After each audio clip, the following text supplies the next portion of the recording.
Hello there, you're about to watch the extended version of my interview with Danny Roberts from the Real World New Orleans. It's part of my larger video about Pedro Zamora and the real world. To watch that video and interviews with other folks involved with production, check the links in the description. Now, on with the interview. Danny Roberts, thanks so much for joining me. Really excited to chat with you about your experience in front of cameras. Evening, Matt, and thanks for having me on. So let's just start by talking a little bit about who you are and the work that you do and what folks might know you from. I grew up in the mountains of North Georgia, so Marjorie Taylor Greene's district. That kind of tells you all about the culture you need to know.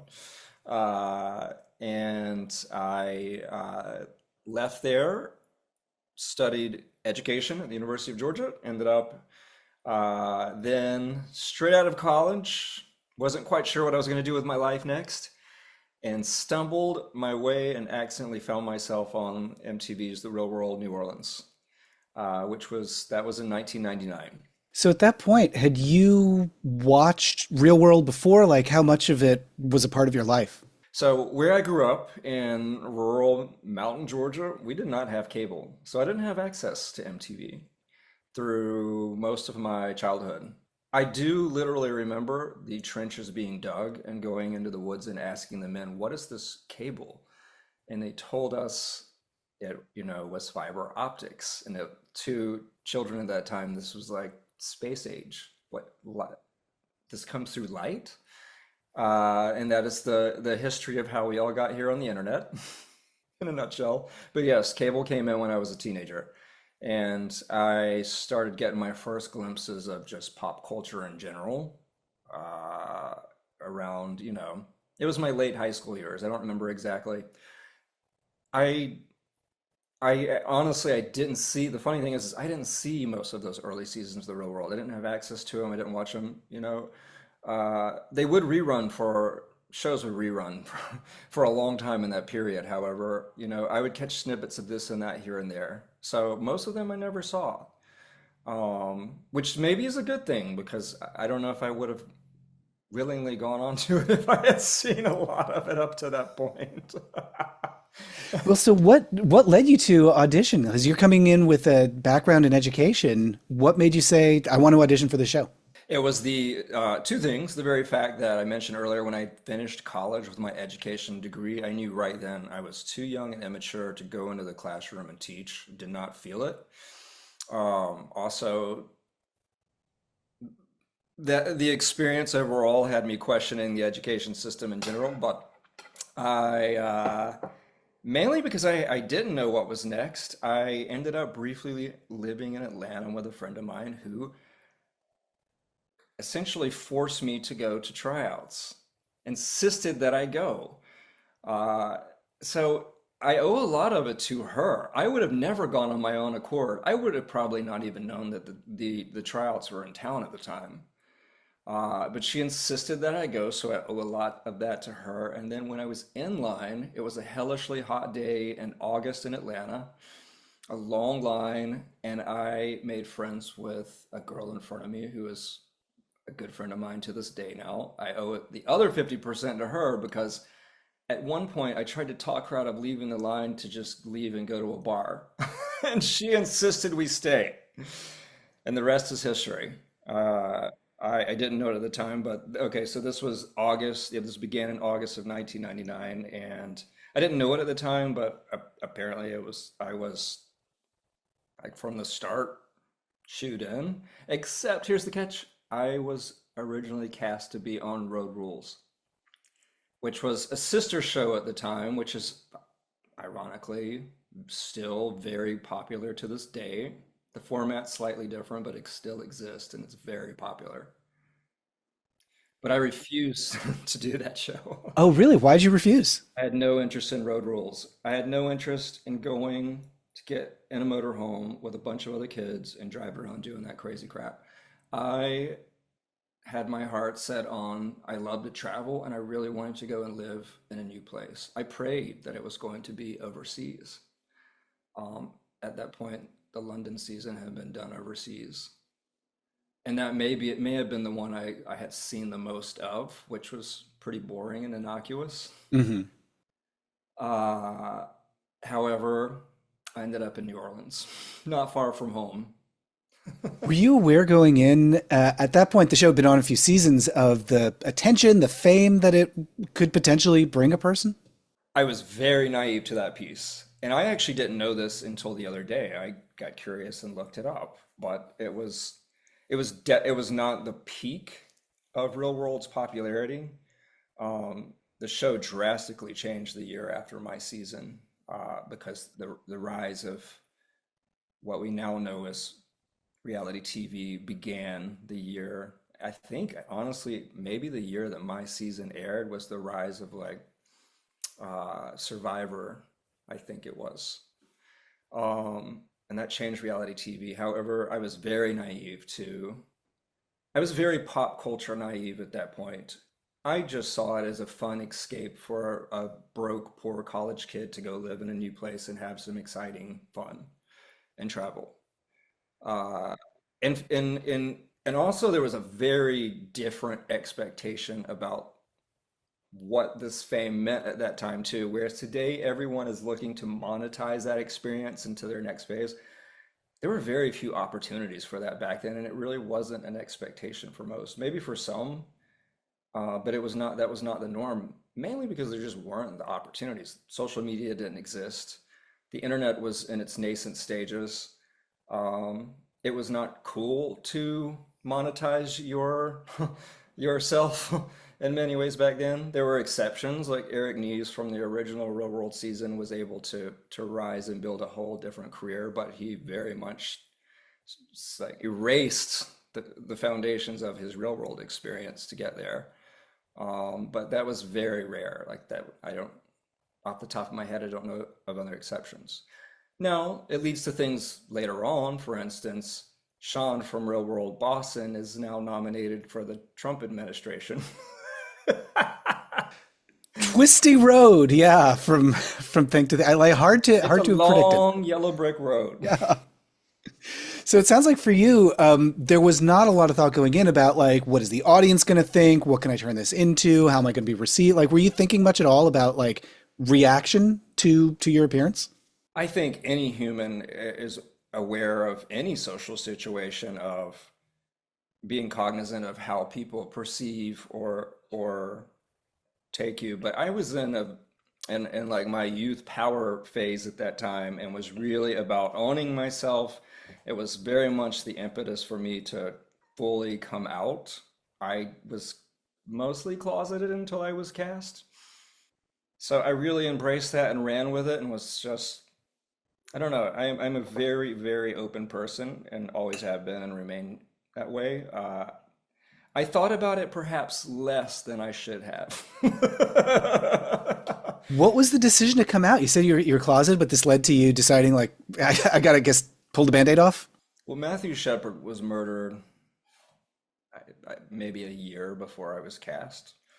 Um, I just finished college. I was, in this new adult phase in life, as we all go through, figuring out who I was and like what direction I wanted to go, and it just all coincided. And a platform like that holds you accountable. There's no going back. Like, was there any thought of maybe I can hide this, or maybe I could pose as straight, or was it just like, or did it feel like a good opportunity to be like, oh, good, I'm glad that I can come Mm, out.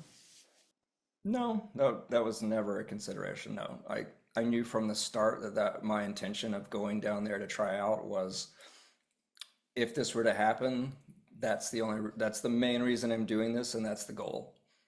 It was a time in America's story where there needed to be a voice and a face that was in a position to be the face of the movement, which had a lot of momentum, but it also had an enormous wall of resistance. It was a very particular time in history. Mhm. Uh, we had seen through the 80s and 90s the rise of a lot of right-wing groups. However, the LGBTQ movement had made a lot of progress and had some strong footing in at least urban centers, some urban centers. and the core, very small areas, but there was footing, and it was a prime moment for the momentum to happen. And I felt like a need, a responsibility to possibly be part of that. A lot of that had to do with growing up in the deep South and having to consistently repress a major part of myself that I became very aware of through college. But it was very dangerous to be out in that period with the general public. Yeah, I was going to say, like, difficult enough to come out to people in your life, and now you're in this position where you're coming out to the whole country. And like you're saying, like, there's urban areas where, it's very comfortable, but as you know, there are areas where people are going to be really hostile. That was that scary, or like, did you have any nervousness about making that plunge? Again, I naively leapt into it with just embracing it for what it was and having faith that I would find my way through it. I also, had created a life in a safe bubble too, so there was some naivety there. However, at the time, a big part of my story is my boyfriend was a captain. He was, it was not revealed through this experience, but he was a captain, an airborne ranger captain. So like an elite squad and a leader in a time of don't ask, don't tell. So it was illegal for him to be in that position, uh, essentially, at least publicly. And so that was complicated when I went in to film this, and he was a major part of my life and took part in the experience with me. Our story ended up being the face of the fight against don't ask, don't tell. So there's Yeah. a cool story we'll circle back to in a bit around that. What were those conversations like with, behind the scenes, like negotiating with them? Can you disguise his identity? Like how difficult was it to figure out how to protect his privacy? So yes, when he came to visit, production was stopped. They were very careful with his identity. Some of the directors were gay and were very sensitive to the real danger of the situation, and it was agreed upon to blur anytime he was on camera, his entire body was blurred. He had darker skin, so it kind of gave some of it away. You can still see that through the blur, and his voice is very distinct.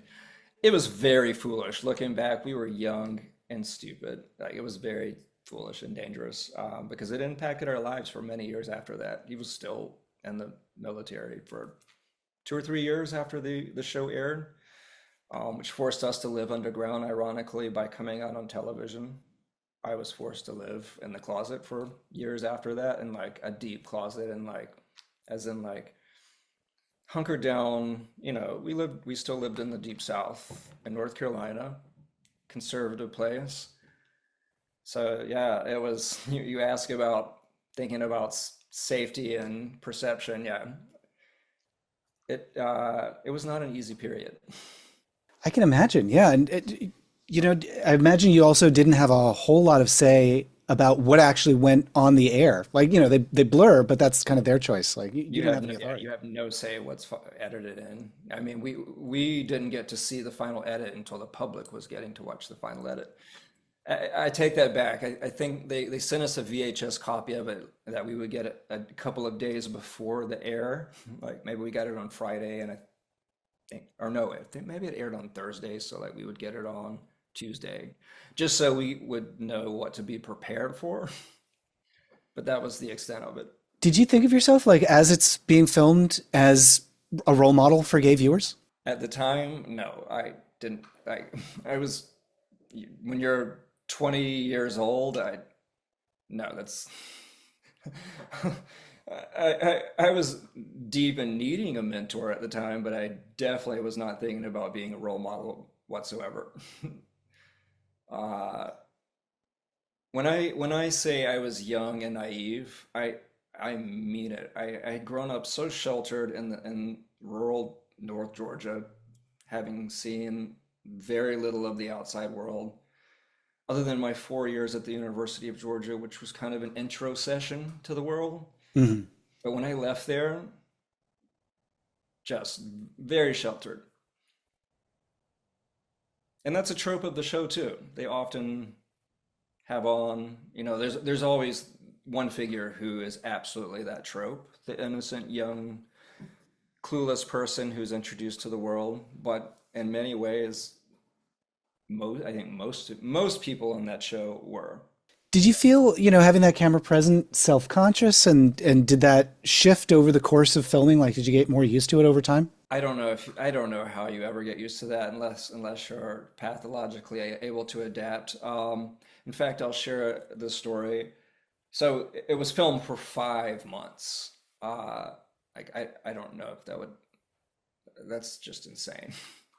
That's a huge chunk of anyone's life. And thinking back, it's kind of stunning to me that we lived for 5 months in front of the camera. The thing that happens is after a while, at first it's extremely nerve-wracking and unnatural. You have been warmed up to it because as you go through the tryouts, part of it is putting you in front of a camera to test your comfort with it and your ability to manage it. There's a way that you compartmentalize it and sort of you just learn to psychologically turn off your recognition of it. But over time, while you're filming, you become numb to it.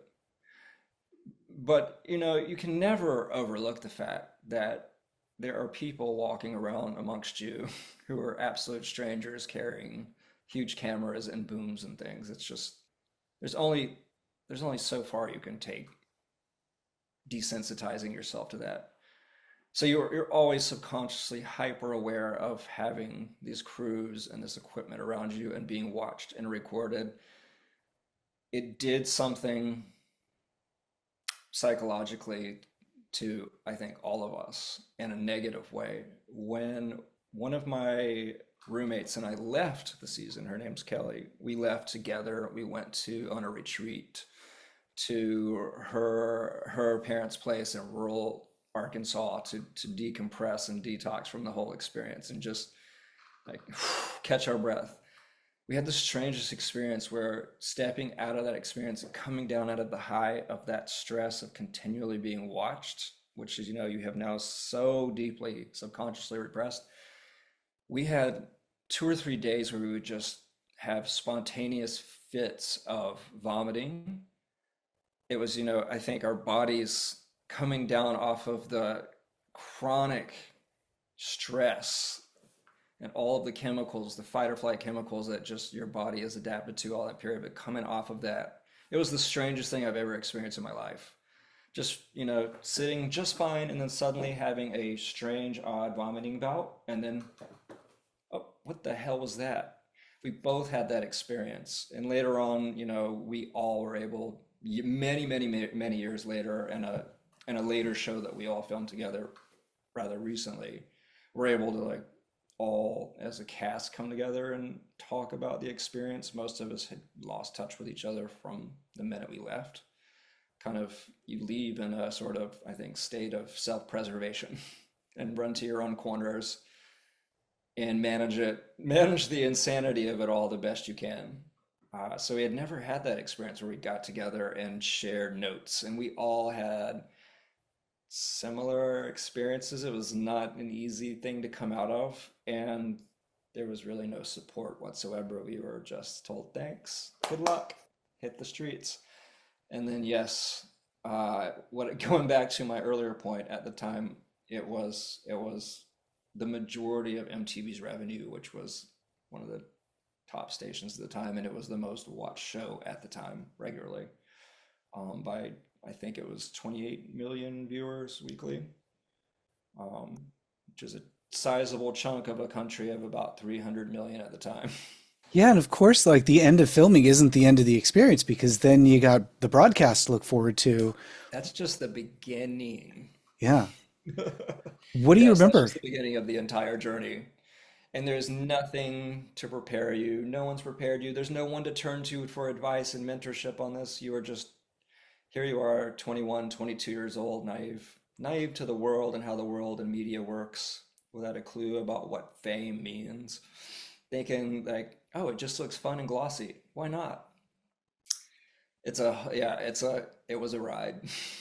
What do you remember from the broadcast? Like when, you've got all this stuff recorded, and then when it starts going on TV, did people treat you different? Like, what was the response to you? Oh yeah, when I say I became a hermit in my house for 2 or 3 years, I mean it. Uh, I would only leave my house at odd hours if I could help it. I did not like be. I developed a complete anxiety reaction to being in public.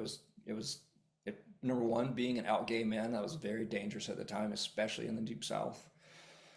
Um, you go to the grocery store, and by the time you're on the second aisle, you're being followed by a group of 5, 6 random people, and and that's just a complete regular thing. And in the back of my mind, I'm constantly thinking, are these people safe? What are they doing? Mostly harmless, gawking. You don't expect to see somebody that you watch on TV weekly in your grocery store in rural North Carolina. Yeah, and the thing about this, like we mentioned earlier, is these shows didn't just air, they aired over and over. They ran them on reruns for years. And then once they've ran them for years here, then they launch it across the globe. So I would even be traveling. I can't tell you like how many times I've been in foreign countries. And the funny thing about that is when they recognize you and see you, it's possibly actually, at the time it was likely still airing in those places because it aired years after the original air in these places, and they all thought it was real time. So a lot of these people would be very confused as to why I was walking around Italy or Iceland or wherever I was at the time when they thought I should be in New Orleans. And that happened a lot for years. How did you handle that attention? I mean, you mentioned that you became a real hermit for a couple of years. How did you start to move on from that? I would say I'm still working through that in many ways, and I would say probably most of us are, because it's not like your life ever snaps back to some normalcy. Look, it's why we're talking right now. You learn to carry on over the years, but when you have lived in a continual state of fight or flight for multiple years because you don't know if it's safe to be out and about, um, that does something permanent to you. So, there's the journey of getting to that place, and then there's the journey of healing and working your way out of that place. No, you went in as an educator and wound up doing, I think, a lot to educate people about don't ask, don't tell. How much do you remember about like that season affecting the national conversation around that policy and eventually repeal? So this was the wildest part of my experience. When I was cast to do the show, I had only recently started dating my boyfriend at the time. We knew each other for a couple of months before I was cast. When I met him, didn't know a thing about Don't Ask, Don't Tell. As most of the country didn't. If you were not in the military, it did not directly impact your life.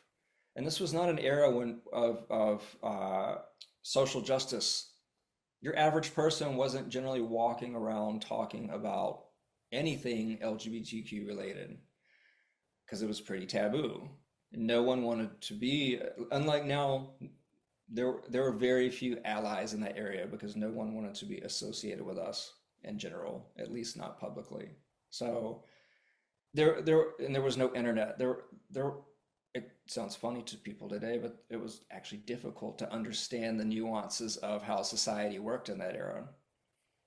It's just there was the reality of the information sphere and the culture we lived in.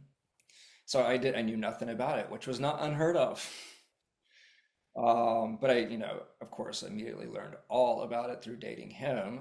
But the wild part is I never ever expected to have done that experience and that actually become the major force of my story and what my story ended up being. I ended up being the face of an issue that I went from knowing zero about to being the complete face of it.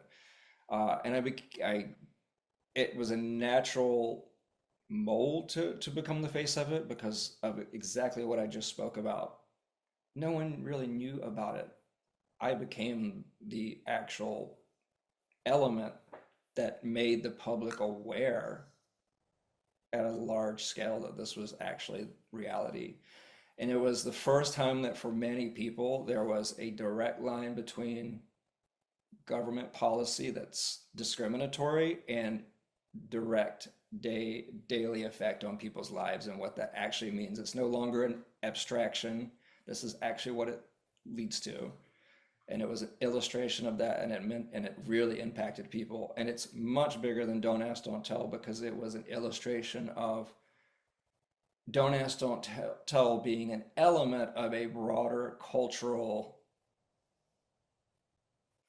rejection of LGBTQ people at the time in general. Did you, I mean, I guess that must have been unexpected that that was such a big part of the storyline. Did you see that as an opportunity to, participate in that conversation, to advance some change, to reach people? I spent years doing advocacy work, and I still do tangentially related advocacy work to this day. And to this day, I'm still very much known that, like, when someone describes who I am, that's the first thing they go to. It's always that storyline. Um, and back to the earlier story that I wanted to circle back to earlier, this is a really, really cool full circle part of this story. So, as I mentioned a couple of years ago, we did a reboot of our original show. It was briefly filmed only over a 3 week period. So, an abbreviated version, but all of us as adults thrown back into the same scenario in New Orleans. Through that experience, I, for the first time, got feedback from the public. When we did our original version, there was no way to reach us. There was no social media. So we really had only, a cursory, high level sort of media filtered understanding of what our stories were, how the public received it, other than, what we heard face to face with people on the street, but never like a broad view. So this was the first time after doing that in the era of social media now to get feedback from the public about what our stories meant to people. And our stories are deeply like that's the thing about these earlier seasons of the real world is these stories, many of them become deeply ingrained in viewers' psyche and part of their own personal journeys. It's a very interesting quirk about the show, because it's not to get off track, but it's a very important thing to understand is the earlier seasons 1 through 9 where it was a documentary style show that was very centered on what became the social justice movement essentially. But these were the early days of the conversations where much of this began in mainstream popular culture. This is where it was leaping from niche corners of society into mainstream. Flash forward 25 years and here we are, full circle. But anyhow, I was getting feedback from people, and one of the messages that came through came from Patrick Murphy, who was a U.S. congressman from Pennsylvania. He is the one that ultimately, this is incredible, he was the one that ultimately sponsored the repeal of Don't Ask, Don't Tell in Congress. He picked up from Marty Meehan, who was the congressman from Massachusetts, who started that battle, and it took decades, but Patrick finished the show. And I heard from Patrick, and this kind of like sums up the entire impact of this story. And this is an incredible full circle end of this story.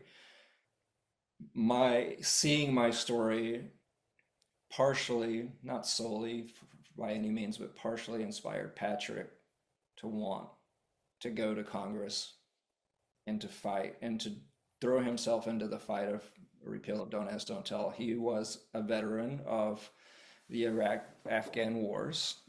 He was, I believe, the first veteran from those wars to go to Congress, and that was the first thing he leapt into was fighting the repeal of Don't Ask, Don't Tell, because he saw firsthand how wrong it was, and how it negatively impacted people. And he's a hetero man. It's not, this was not necessarily his fight. It's kind of an incredible story, but he believed very much in doing the right thing. So it is an incredible full circle story to hear where my story began and how it came all the way around to the end of it. Yeah, wow. I mean, that must have been, on one hand, that's incredible that that you were able to have that impact. And that's so different from what you must have expected when you went into the show.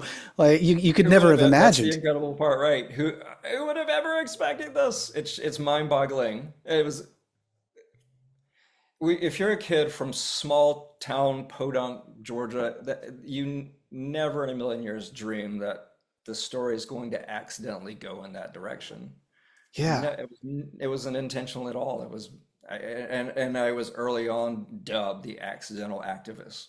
Well, so let's talk about what happened after the broadcast. Among many other things, there's that conversation around Don't Ask, Don't Tell. What about with your work? Like, you have this degree in education, it's the field that you want to go into. What kind of work was available to you in the years that followed? Well, in the years that follow, there's absolutely no one going from that experience into any kind of public career because you are just a complete, absolute distraction. You're like, it is difficult to explain what it was like in those early years when the show was aired. There, it was that you could not walk into a room and have a normal interaction with anyone if they were younger, especially, very likely they already knew who you were. And people had visceral reactions to us. Again, many of our storylines were paramount to viewers on personal journeys. It's just it is very difficult for me to explain. I think it is important for someone who was purely a viewer, a big fan, to explain that piece of it to you. It's hard for me to explain from this side now. Um, but yes, there was no going into a regular career.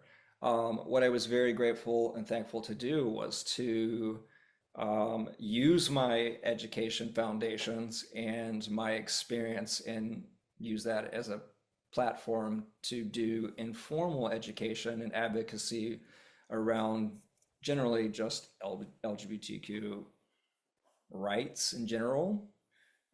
Being the face of the movement, I spent years going around speaking at various events, college campuses, universities, functions, being the face of the movement, but particularly teaching the public about Don't Ask, Don't Tell. And, it was like, it's kind of corny, but it was very much a hearts and minds experience.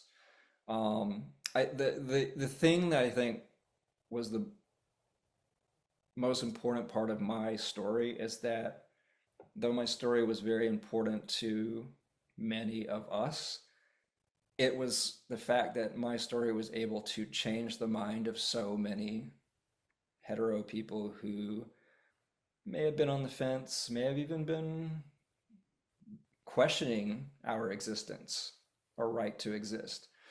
But it changed a lot of people's perceptions. And that was really important on the journey to reaching a more mainstream status and of acceptance where we are today, for better or worse. Wow. Yeah. I mean, it's so strange. I was talking to other folks who've been on reality and about how unprepared they all felt like after the experience, like if you're lucky, I talked to Scott Flannery, who's on The Amazing Race recently, and he said now they're actually offering therapy after the experience. But I mean, Yeah, right. Yes, by law, I think by California law, they're required now to not only provide psychological support for you afterwards, whatever that means. We're talking about corporations. yeah. However, they're also now required to do psychological evaluations before they put people on, which is still very questionable, and I'm sure there's plenty of ways around that. But yes, back in the day, it was any old Joe Blow could be snatched off the street, and the crazier the better. And there was absolutely no support afterwards. It was so wrong. Mm, And we're talking about 20 somethings without a clue, without the means to do anything to help themselves generally too. yeah. Yeah. Again, we were not monetizing this back then. You were out on the streets. In fact, here's the truth. We were paid a pittance for this, a few $1,000s. We were sent with a phone bill from MTV. I kid you not, for long distance calls. And we all lived off of our credit cards for 5 months. We had credit card debt and student debt, most of us. That's where the story began. And there was no promise of monetization. There was no sort of, this is the obvious next chapter. No, you're just left to fend for yourself psychologically, figure it out, and figure out how to cope with it while you're still sorting yourself out as a young 20 something. It was Yeah. very wrong, very wrong. Yeah, gosh. And obviously you're putting your life on hold for the filming, and then your life's completely disrupted by the fame and the attention and everything afterwards. And no wonder, like, maybe there's some pathway to success through just diving into the fame head first. I guess that's why you see people whose career just seems to be personality, because The truth is there really is no other option. yeah, I mean, that's not true. There are other options, but they're narrow, and they generally require you diving into either, if you have an entrepreneurial spirit, building your own business and building that brand around it, which is, most of us don't have that means or that platform for that, or you dive into deep academics and come up later for air in a maybe in a medical career or something, something that takes you underground for a few years. yeah. Well, with the folks that I've spoken to, either they, sometimes they might be able to turn that into the fame is something that is helpful to them. I mean, for Judd, he's an entertainer in the writing and the Right. art that he does. And And I'm thinking that's of, that's a good point too, that I'm glad you brought that up. I think if you were an artist, it potentially has a huge upside for you. However, not always, because you ultimately don't control the edit, and the the way that you are edited is everything. If yeah, you're edited in any negative light, which, let's be real, if there's a negative edit, there's likely a negative personality behind that too. So there, at least back then, there wasn't as much manufacture as there probably is more today. But that's a very important element. But yes, if you're an artist, that's true. In fact, the first railroad was designed around the premise that they were all artists right. thrown together to live in a loft in New York. So there were always some artists, I think, brought onto the show to some degree. Even my season had at least a couple of creative energies in there.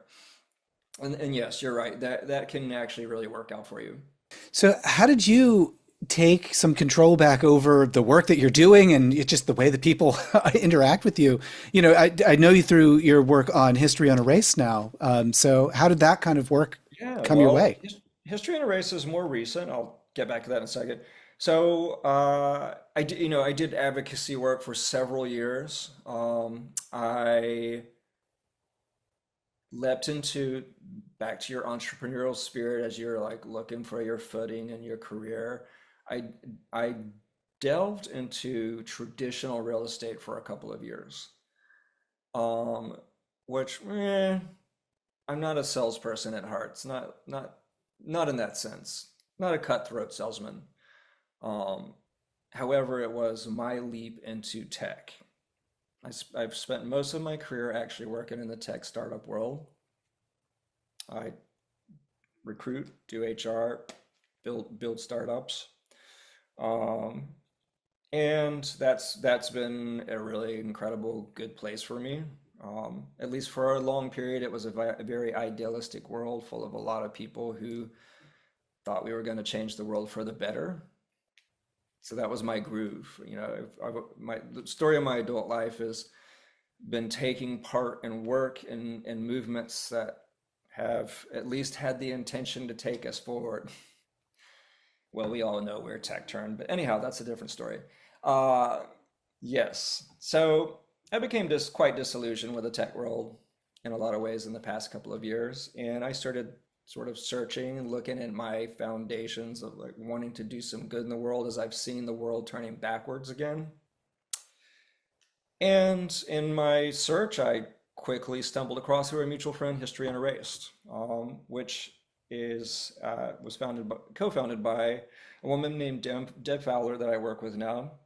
She is amazing. She's kind of like a motherly, sisterly figure to me in a lot of ways. Family, yes, I would say family. Uh, she's amazing. She was in the classroom teacher herself, who actually, ironically, this is another brilliant part of the story, ended up teaching because she started her career as a Korean linguist, had joined the army under the guise of not being queer. Well, it was discovered through things that happen in life. Not, yes, she was queer and was kicked out of the military, but that sent her on her way to teaching. So just kind of another crazy serendipitous wild part of this whole journey where you just know the universe intended this. This all makes sense. Deb founded the organization from in the classroom experience for over a decade, teaching particularly ESL students, immigrants, many of them refugees. And she came around to understanding that they had the capacity for a deeper understanding of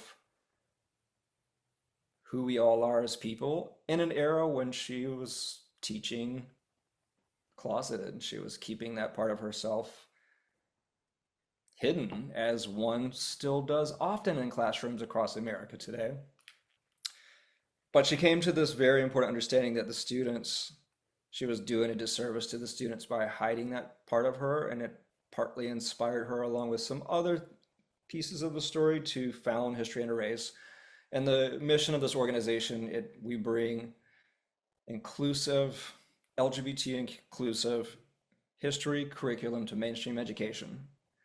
We're not replacing mainstream history education. We are plugging in stories that make sense with the rest of our mainstream history curriculum that we learn every day, but that includes us as LGBTQ inclusive people. It's also intersectional and includes many other people who are normally erased from the story. And these are really important figures. These aren't just random Joe Blows to make the point that we've been around forever.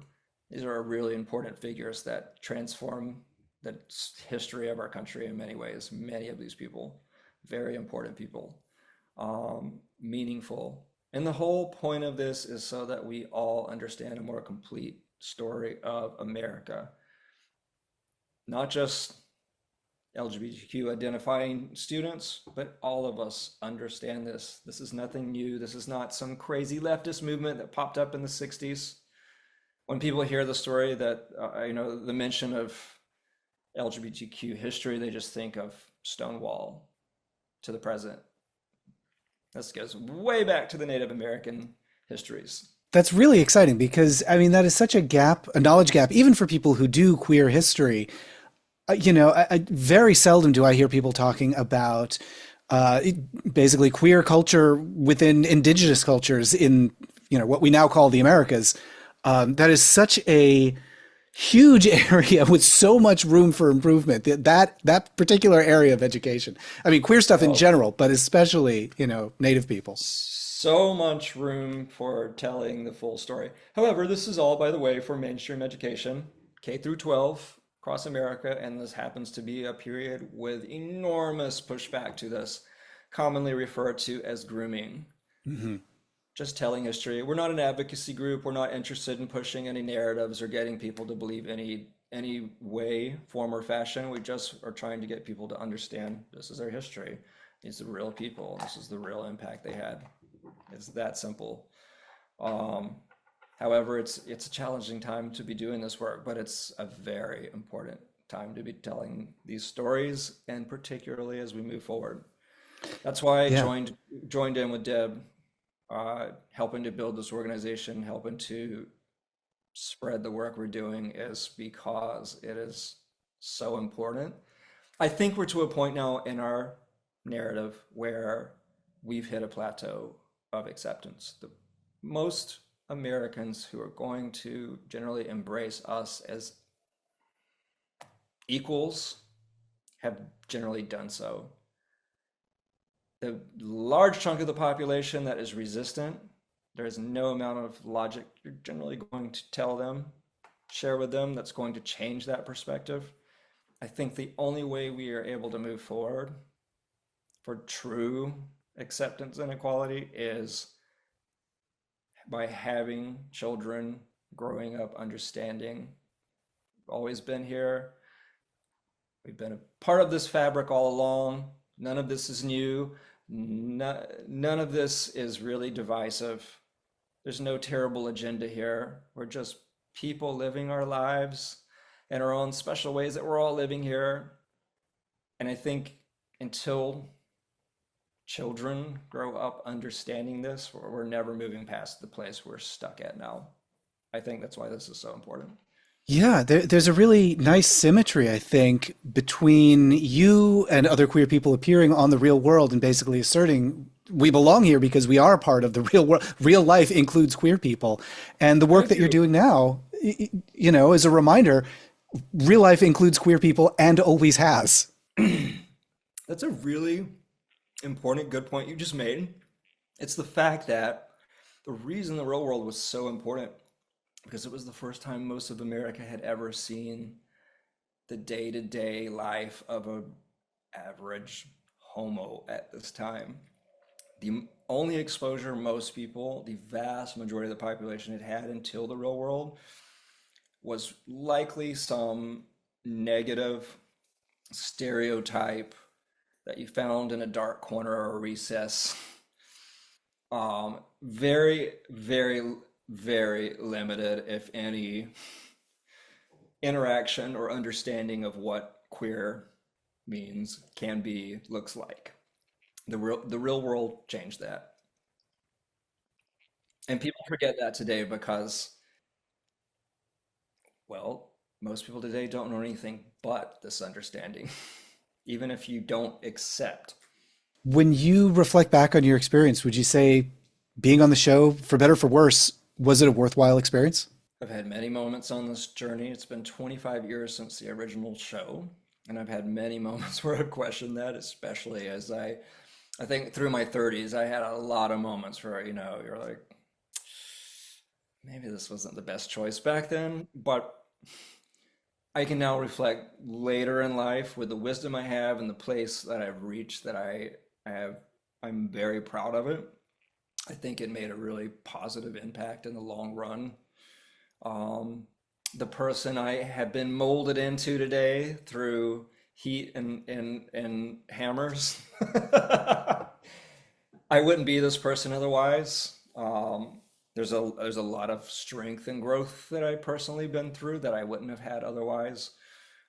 So there is an overall respect for the experience. I am grateful it happened. I'm grateful that it was ultimately a positive outcome. It's not always the case. With the work that you're doing now, where can folks find more history on Erased and connect with all that, resources and curriculum and getting stuff like that into their schools? That is a great question. Thank you for asking. You can find us online at unerased.org. Um, you can, so one great thing, if you want to gift our curriculum to a teacher in your life, you can purchase and gift a single teacher license. It's in perpetuity. There's no fees. It is a ridiculously low rate. This is a mission-driven organization. We're able to do this through the funding of donors, grants, the kindness of organizations, the kindness of individuals. Hint, hint. The community supporting us is really important because it genuinely is the main way we do this work. What we charge the teacher population out there for access to the curriculum is not sustainable. So we really depend on support and love from people, which you can do through that site too. The curriculum itself is behind a login. And it is only for teacher access. We don't grant access to the public. And we're very careful. So there's a tricky part of this too. We don't generally promote ourselves. We lay very low because we have to protect what we're doing. Because there are a lot of groups like Mom for Liberty out there who would love to roast us. So it is a tricky, careful dance of getting word out and about. So sharing this with teachers in your lives that we exist is also really helpful.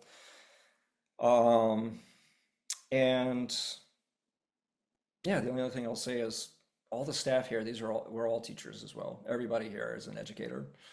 Um, a lot of the work we do is training too. It's not just the curriculum that we're providing. We do a lot of training with educators, admin, sometimes the public. We do a lot of work around educating the public on various LGBTQ related topics, issues, mainly preparing educators how to address these topics carefully and um, teaching them to integrate. Most teachers teaching this are hetero. They're afraid to approach it. It's a scary topic to many of them. They don't want to approach it in the wrong way. So we do a lot of work to support them in the field and helping them feel comfortable with it. Fantastic. And I love that there's the option to present it as a gift, like to get it as a gift for teachers I in your think life. it's amazing. I'm so happy. Honestly only started doing this recently. We mostly have focused on working with whole schools because that's really the best way forward for adoption and buy-in and having the admin behind you in a time where again this is dangerous work. It's actually illegal in a lot of places now, which is insane. However, the ideal, but you know what? There are a lot of bold, brave teachers out there who want to run with it in their own settings, so we decided to support them. Oh, that's wonderful. Do you have any sense of like how many schools or teachers or students you've reached? We work with a little over 3,000 schools across the country in 17 states. And we just started working with secular homeschoolers too. We can That's amazing. technically work with any homeschoolers, but the secular ones seem to be the only ones who are interested. It must be such a contrast from having so much of the story being taken out of your hands when it's for a television show versus really having the authority to decide what your story is, what you're communicating to people, what you're putting in front of your audience, students, teachers, whoever, as your audience, like really having the agency to say, this is what I want you to hear. And this is the through line through this whole thing. The importance about all of this is that visibility means a lot. It means everything. Storytelling is everything. This is a through line from telling my own story to now telling other people's stories, but they all have the same end goal and function. Now, some of these figures in history have done far more impressive things than what little old me has done. But yes, the gift piece I think is an incredible way to support teachers in your lives, and it is a ridiculously low price point. Uh, it's designed to make it accessible to individuals on an educator's budget. So, hey, if you want to support your friends who are out in the field who would love this curriculum and want to use it in their classroom, gift it to your friends.